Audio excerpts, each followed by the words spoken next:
মারা যাবেন, আপনার স্ত্রী পর্যন্ত আপনার বেডরুমে রাত্রে যাইতে চায় না। যদি জিগায় কই করে লাশ ছিল, কথা খান্না দি এই ঘরে লাশ ছিল রে, ভয়ে আপনার বেডে কেউ যায় না। অথচ এই ঘরে বসিয়া কত গল্প গুজারি করলেন।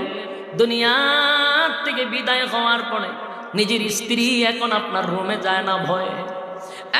পৃথিবীর মানুষ, আল্লাহ বলেন প্রত্যেকটা মানুষ তার কৃতকর্মের জন্য আমি আল্লাহর সামনে জবাব দিতে হবে, কেউ বাঁচতে পারবে না। জবাব আমি আল্লাহর কাছে দিতেই হবে।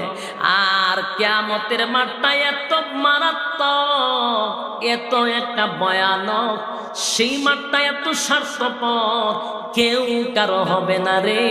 দুনিয়াতে বিপদে পড়লে কেউ না কেউ সাহায্য করে, কিয়ামতের কাঠির ময়দানে কেউ কারো সাহায্য করবে না।